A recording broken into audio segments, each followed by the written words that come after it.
گویا وہ لمحوں میں ہی دشمن کے ساتھ مقابلے کے لیے تیار ہونے کی تربیت رکھتے تھے۔ چلتی ہوئی جیپوں سے اپنا مورچہ سنبھالنا ایسا حیرت انگیز منظر تھا کہ بے اختیار داد دینا پڑی۔ ناظرین نے جوش سے تالیاں بجا کر داد تحسین دی۔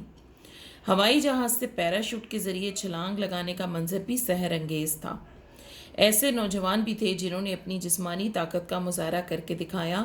ایک بہادر فوجی نے 4 موٹر سائیکل سواروں کو رسے کی مدد سے ایسے روکے رکھا کہ پوری طاقت لگانے کے باوجود موٹر سائیکل 1 انچ بھی آگے نہ بڑھا سکے۔ ایک فوجی جوان نے چلتی ہوئی جیپ کو دونوں ہاتھوں سے روک کر دکھایا، جیپ سوار اسے 1 انچ بھی پیچھے نہ دھکیل سکا۔ ٹھیک ہے، یہ سارے مطلب وہاں پہ جیسے ڈفرینٹ سٹنٹس ہوتے ہیں جو کہ فوج کی طرف سے پریزنٹ کیے جاتے ہیں، یہ ان کی ڈیٹیل بتا رہے ہیں نا کہ کس طرح مطلب موٹر سائیکل کو انہیں روکا، یعنی طاقت کا مظاہرہ ہے نا کہ موٹر سائیکل یہ جیسے جیپ آپ کی بہت فورس کے ساتھ طاقت کے ساتھ آگے جاتی ہے تو انہوں نے اسے کس طرح روکا۔ ایک جوان نے تو اپنی طاقت کا ایسا سکہ بٹھایا، سکہ بٹھانا بیسیکلی یہ بھی ایک محاورتاً ایک لفظ ہوتا ہے کہ کسی پہ اپنی دھاک بٹھا دینا، اپنا روب ایک بٹھا دینا، کہ بہت دیر تک داد ملتی رہی۔ اس نے 2 جیپوں کو اس طرح روک کر دکھایا کہ دونوں کے منہ مخالف سمت میں تھے۔ جوان نے ایک جیپ کے ساتھ اپنی کمر لگائی اور پشت پر دونوں پاؤں ٹکا دیے۔ سیٹی بجی اور دونوں ڈرائیوروں نے ایک ساتھ اپنی جیپیں پیچھے دھکیل دی، مگر مجال ہے اس جوان کے پاؤں میں ذرا بھی خم آیا ہو۔ دونوں جیپیں اپنی جگہ پہیے گھماتی رہیں مگر جوان کے جسم میں خم نہ لا سکیں۔ خم کہتے ہیں جو ایک وہ کیا کہتے ہیں کہ جو اکٹھے ہونا، جیسے ٹانگیں بالکل سیدھی تھی نا اور کمر بالکل سیدھی تھی، تو خم یعنی اس کے اندر کوئی بھی کرو نہیں آ سکا، کوئی اس کو بینڈ نہیں کر سکے وہ اس کو نا۔ تو یہ بھی بڑا ایک زبردست مظاہرہ ہے طاقت کا۔ سب سے آخر میں فوجی اسلحے کی نمائش کی گئی۔ خدا کے فضل سے ہم نے اپنے دفاع کے لیے بابر، غوری، غزنوی، بدر اور حطف میزائل بنا رکھے ہیں۔ ہمیں وجہ طور پر اپنی بہادر افواج پر فخر ہے۔ اگر دشمن نے کبھی وطن عزیز کو میلی آنکھ سے دیکھا تو اسے نیست و نابود کر دیا جائے گا، یعنی تباہ و برباد کر دیا جائے گا۔ ہم کھانے پینے کا سامان ساتھ لے گئی تھی، لیکن ہم میں سے بہت سی لڑکیاں کھانا کھانا ہی بھول گئیں۔ سچی بات تو یہ ہے کہ دیکھنے کی چیز ہے، بتانے کی نہیں۔ آپ بھی اس تقریب کو ضرور دیکھنے جائیں، ٹھیک ہے؟ تو ڈیئر اسٹوڈنٹس، یہ یوم دفاع کے حوالے سے جو ایک تقریب ہے اس کا احوال آپ کو بتایا گیا، ٹھیک ہے؟ اب ہم اس کی مشق پر آ جاتے ہیں۔ تو سب سے پہلے تو آپ کے یہ سوال ہیں، بہت آسان ان کے جواب ہیں، چیپٹر میں سے بہت ایزیلی آپ کو مل جائیں گے۔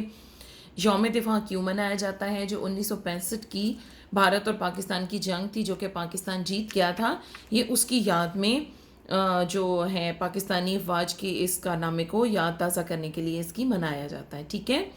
اس کے بعد آپ کا جو اگلا ہے کہ یہ لاہور میں کہاں ہوتی ہے، تو ادھر یہ دیکھیں فورٹریس اسٹیڈیم میں ہوتی ہے۔ فضا کس چیز سے گونج رہی تھی؟ فضا جو ہے لاؤڈ سپیکر پر نشر ہونے والے ترانوں سے فضا گونج رہی تھی، ٹھیک ہے؟ یہ جواب آپ یہاں سے لے لیں گے۔ تقریب کا آغاز کیسے ہوا؟ تقریب کا آغاز تلاوت قرآن پاک سے ہوا، اور تلاوت اور نعت کے بعد کیا پڑھا گیا؟ اس کے بعد قومی ترانہ پڑھا گیا، ٹھیک ہے؟ پھر ناظرین نے فوجی جوانوں کو کس طرح داد تحسین دی؟ یہ ہے ناظرین نے جوش سے تالیاں بجا کر داد تحسین دی، ٹھیک ہے؟ یہ بہت آسان چھوٹے چھوٹے سے جواب ہیں جو آپ کو سبق میں مل جائیں گے۔ پھر ہے ہمارے پاس محاورات کو اس طرح جملوں میں استعمال کریں کہ اس کا مفہوم واضح ہو جائے۔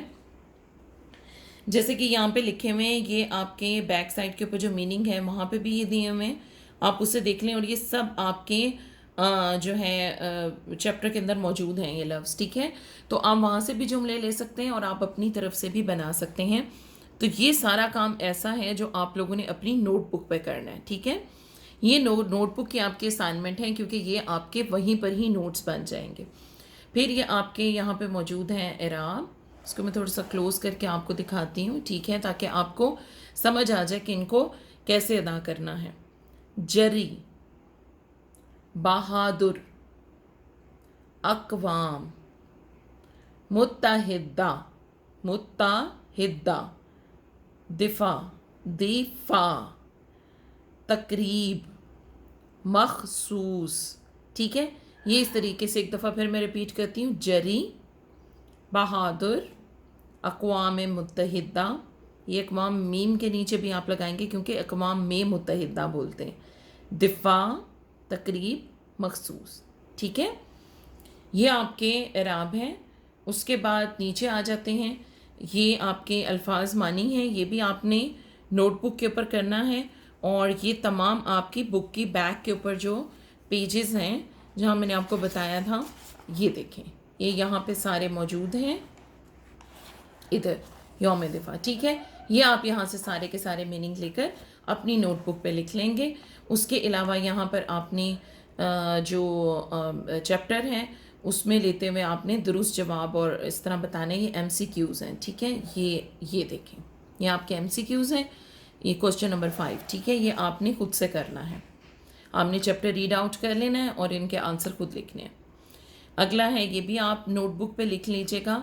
متحد، منتشر، آغاز، انجام، پیچھے، آگے، باقاعدہ، بے قاعدہ، جری، بزدل. جری کہتے ہیں بہادر کو، تو بزدل. ٹھیک ہے، اس سے آگے کوشچنس یہ انکلوڈیڈ نہیں ہیں. پھر اس کے بعد یہ آپ کا خلاصہ ہے. ٹھیک ہے، خلاصہ بھی آپ کو نوٹس کی فارم میں مل جائے گا. ٹھیک ہے، اور اس کے بعد آپ نے یہ کالم ہے الف اور بے، ان کو آپس میں ملانا ہے. ٹھیک ہے، جیسے یوم دفاع ہے تو اس کو آپ 6 سپٹمبر سے ملائیں گے. ٹھیک ہے، جری ہے تو بہادر سے ملائیں گے. ٹھیک ہے، یہ بھی آپ کا اپنا ٹاسک ہے، آپ نے خود کرنا ہے. نیکسٹ پیج پر ہم آ جاتے ہیں. ہمارے پاس یہاں ہے گرامر. اس میں ضمیر، وہ الفاظ جو اسم کی جگہ پر استعمال ہوتے ہیں انہیں اس میں ضمیر کہتے ہیں. اس میں ضمیر کا یہ فائدہ ہوتا ہے کہ بار بار جو نام ہے اسما وہ دہرانے نہیں پڑتے. جیسے کہ قائد اعظم 1876 کو کراچی میں پیدا ہوئے. قائد اعظم نے اپنی ابتدائی تعلیم کراچی سے حاصل کی. قائد اعظم مسلمانوں کے سچے رہنما تھے. قائد اعظم کی کوششوں سے پاکستان بنا. اب یہ دیکھیں، یہ 4 جگہ بار بار قائد اعظم لکھا ہے. تو اگر ہم ان کی جگہ جو تحریر ہے اس کی بہت بوجھل ہو رہی ہے، یعنی بہت ہیوی ہو رہی ہے، بھاری لگ رہی ہے بہت، تو اس کی وجہ سے ہم جو ہم اس میں ضمیر استعمال کریں گے تو اس سے جو یہ تحریر ہے یہ اس میں خوبصورتی آ جائے گی. جیسے قائد اعظم 1876 کو کراچی میں پیدا ہوئے. انہوں نے اپنی ابتدائی تعلیم کراچی سے حاصل کی. وہ مسلمانوں کے سچے رہنما تھے. ان کی کوششوں سے پاکستان بنا. تو یہ جو انہوں، ان اور وہ، یہ سب کیا ہے؟ اس میں ضمیر ہے. اور اس میں ضمیر میں تذکیر و تانیث نہیں ہوتا، یعنی مذکر مونث نہیں ہوتے. جیسے کہ اگر آپ انگلش میں اگر آپ پڑھیں تو یہ ہوتی ہیں پروناؤنس. جیسے آپ ناؤن پڑھتے ہیں اور ساتھ پروناؤنس ہی، شی، اٹ، وی، دے، یہ سب ہوتے ہیں. لیکن وہاں ہی، شی آپ کا جو ہے وہ میل اور فیمیل میں یوز ہوتا ہے. جبکہ یہاں پر آپ کا تذکیر و تانیث یعنی مذکر مونث کا کوئی تعلق نہیں ہوتا اس میں ضمیر سے. یہ سب کسی کے لیے بھی یوز کیے جا سکتے ہیں. ٹھیک ہو گیا؟ یہاں تک تو ہو گیا ہمارا چیپٹر. اب ہم دیکھ لیتے ہیں کہ ہمارے پاس اور کیا چیز ہے. ٹھیک ہے، یہ اب آپ کا کام آ جائے گا منصوبہ بندی سے. ٹھیک ہے، اس میں ایک تو آپ کا جو ہے مکالمہ ہے. یہ 2 دوستوں کے درمیان ہے. پسندیدہ کتاب یا رسالے کے بارے میں.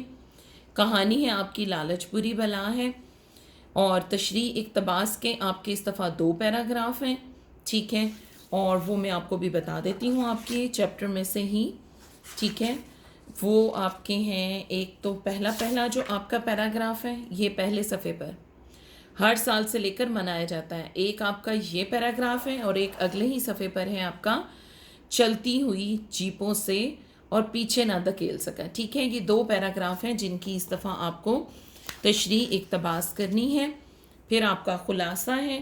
اس کے علاوہ یہ 2 سوال ہیں جو کہ آپ کی پلاننگ میں سے دیے گئے ہیں کہ ایک تو ہم نے یہ جو 6 سپٹمبر 1965 کی جنگ ہے اس کی شہیدوں کو خراج تحسین پیش کرنا ہے.